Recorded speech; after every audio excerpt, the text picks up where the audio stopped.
Okay, so today we're going to learn about sketching in Fusion, and sketching is one of the most common and basic starts to creating objects. And so, learning to draw what it is that you want before you start modeling it with shapes is an important thing to get a good handle on.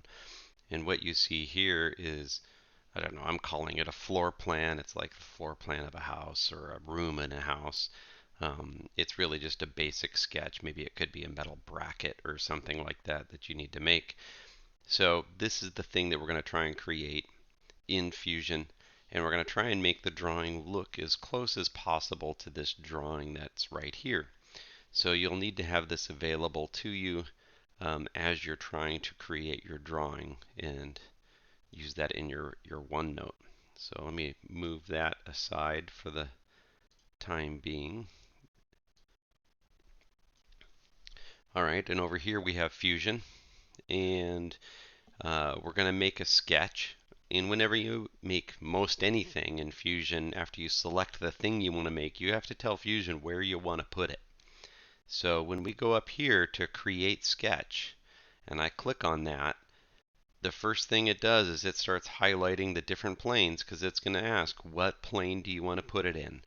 And I'm going to choose the default kind of XY plane here between the red and green. It's on the right side. So I click that. When you're in sketch mode, you notice it'll automatically flip the page to be flat. And that's because sketches are generally on a piece of paper, and that's a flat thing, not a 3D thing. And now our drawing is all straight lines. So the only tool we'll use today is this tool right here called the line tool, or the L key to use it. So the line tool is the only thing we'll use as we're drawing our shape. Over on the right, you'll see your palette. This here gives you various settings for your sketch. We won't need to worry about that at all because most of that stuff doesn't change for us in the basic things that we're doing in class. We will need to use the Finish Sketch button though when we're done. All right, so the first thing I want to do is I want to create a line that's horizontal and 46 units long. So I click on the line tool, and I can see my mouse gets the little crosshair cursor, and I can see the little line tool to the bottom right of the mouse cursor. And I'm going to put it and attach it to the origin of the coordinate system, which will help give it a home and an easy way to find. So we click there, and as I start moving my mouse away, we can see that the line gets some sort of length. So we're going to change this to 46. I just type in 46. It gains a little lock icon that you can see there. And you'll also see that when I've got my mouse horizontal, like the line in our drawing, that there's a little blue parallel looking line thing, and that means it's attaching itself to the horizontal red line and keeping that line horizontal. If you're up here, then you're at some sort of angle, and it shows you that angle. So we'll click right there to accept that location. Now it automatically keeps drawing lines, and I'm pretty happy with doing that. And because our whole shape is lines, so there's no point in stopping what we're doing. We might as well just keep drawing lines. So the next line is 42 units long. We can see that the highlighted distance right now is 28.302, so we'll just type 42. That locks that distance. And if I hit tab, it brings me up to the angle, and the angle needs to be 144 degrees.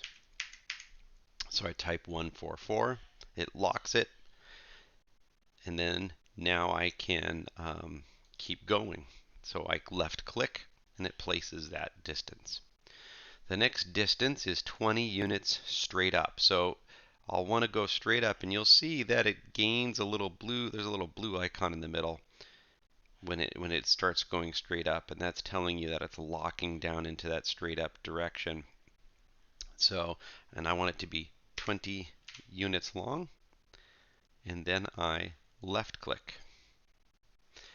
Now the next distance is not on our diagram. It's an empty distance. And if you look, I'm going to hit the green check mark here and bring my diagram back in.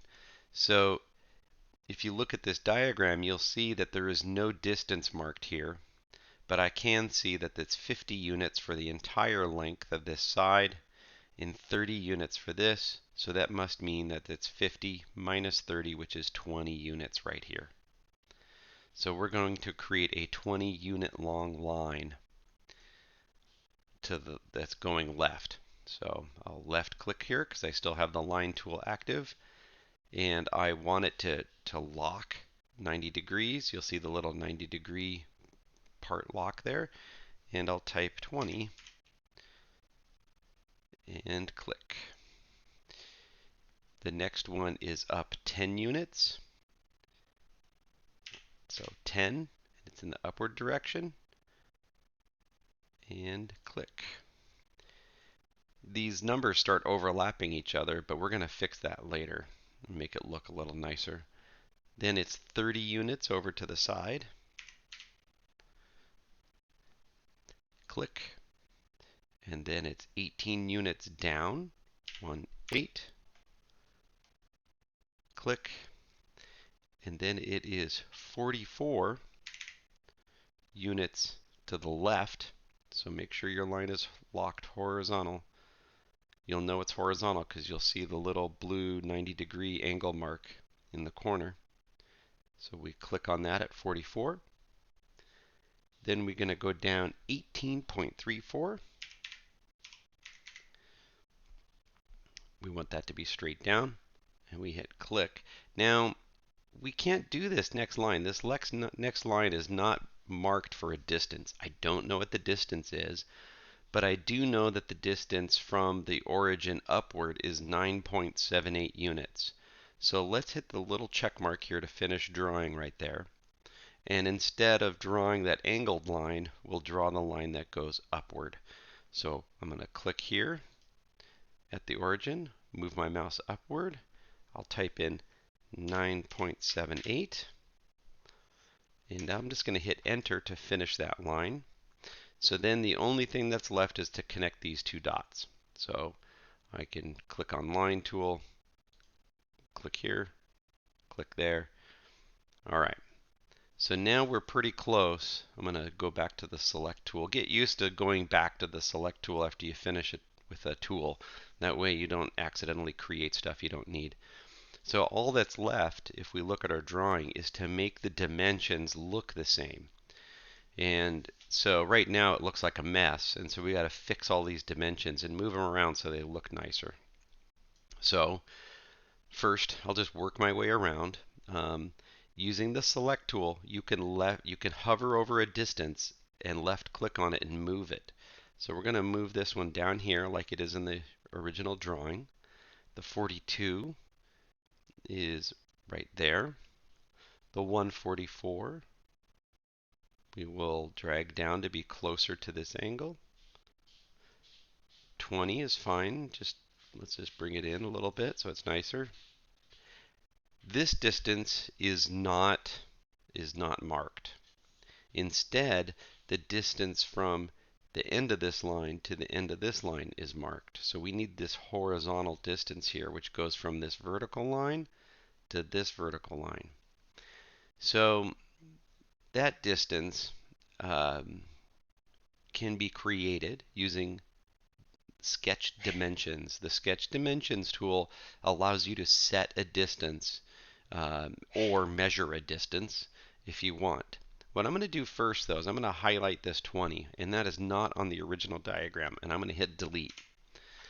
When I do that, you'll notice a number of distances start showing up as blue. That means that they're not locked down, and I'm going to have to fix that. So now I'll go to the sketch dimension tool, click it. I'm going to start with this blue line, click, and then I will left click on this far line here. And then it says it's 50 units, which it should be because it was 20 plus 30. So when I click, it wants to set a value, I enter it. 50. I didn't have to change anything. I just measured it, what was already there. And you'll notice that after I fixed that, then these blue lines went back to black. Being a black line means something is defined and it is set, which is a good thing. You generally want your dimensions of your objects to be black and not blue, because if they're blue, then that means they can change if something else changes, and you can get some unexpected results if you have parts of your object changing when you move something else. So as we move our way around, this 50 is fine, the 30 is in a fine position, the 10 in the original drawing is out here, so let's move it out there. 18, pretty close to where it is in the original drawing. 44 was marked down here. 18.34 is marked right there. And the 9.78 is on the inside. And so what I'm going to do is pan this over a little bit and bring in our original image.